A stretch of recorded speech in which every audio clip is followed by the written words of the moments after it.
Today's episode on Game Changers in Agriculture is MacKellar Farms out of Alvinston, Ontario. Who'd ever heard of the word edamame? Well, Jacob MacKellar did. These are edible soybeans for salads, widely used in China and Japan, and lots of imports from those countries into Canada. He decided we should grow it in Canada. Highly successful, so successful that we're now exporting to the US and we're exporting back to Asia. Another win-win for Canadians.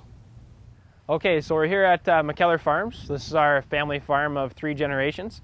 It's myself, Jacob, my brother Adam, my dad David, and my grandfather Alex.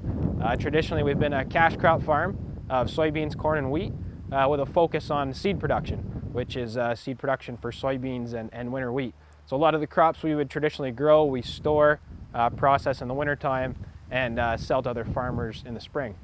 A few years back, I was actively looking for opportunities to develop a new crop on the farm, and we learned a little bit about edamame, which is a vegetable soybean. Edamame originally gained traction in North America through the sushi bar explosions, I guess you'd say, in 1980 and 1990. From there, people really enjoyed it as the main appetizer, and it's kind of moved into more mainstream grocery now. So when I first learned about edamame, I had no idea what it was. And upon learning that it was, in fact, just a soybean, I thought, why can't we grow this here in Ontario? And so that's what it's all about. We're providing a local source for the edamame for consumers here in North America. Because right now, 99% of all the edamame consumed here is actually imported from China.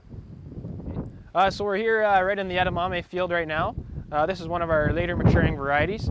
If you can see from the pods, there's quite a few 3-bean pods, and the thickness of the pods is very good.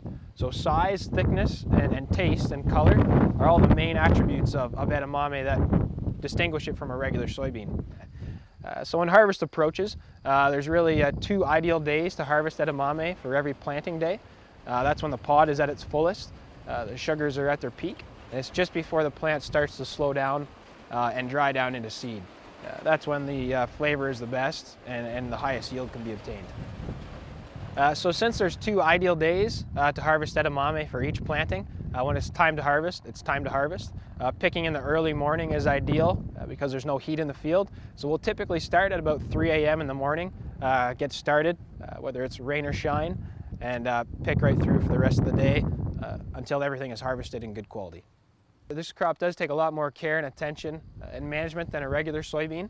We're always constantly monitoring it throughout the season for irrigation or any pests or diseases. In general, this is a more high management crop. It'd be more typical to a dry bean or specialty vegetable in comparison to a regular dry soybean. So across the farm, we have a number of different soil types. We always try and match soil types with crops. Here in this edamame field, this is a slightly lighter or loamier soil, and we try to avoid growing the edamame on any field that doesn't have high fertility or good drainage. So in this local area, there's lots of farms, and that would work very well for edamame. We always try to keep close to an irrigation source as well, just in case of a severe drought.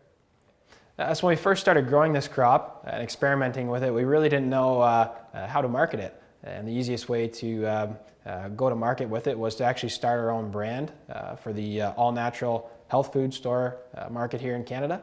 Those specialty stores really promote and help out local producers. So it was a great way for us to get started and start offering a local product besides the Chinese imports.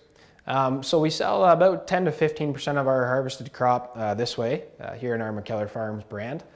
So it's really a smaller part of the volume. A large part of our business with the crop is sold bulk to international buyers here in Canada and then also in the States.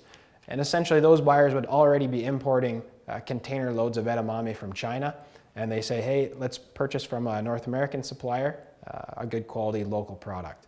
So we would ship in 1,000 pound totes bulk product, which they would then package into different store brand packages or food service formats. Well, I didn't know anything about it at the beginning, but after you explained it to me, and yeah, it's diversifying the farm, and Also, it's a crop that's not exposed to the highs and lows and all the volatility in some of our other main crops. So the price is a little more stable, which is good in this environment today. So we're in a good place right now. We're happy with our acreages. We'd like to continue to grow the edamame business. Our biggest challenge moving forward will be securing more processing capacity.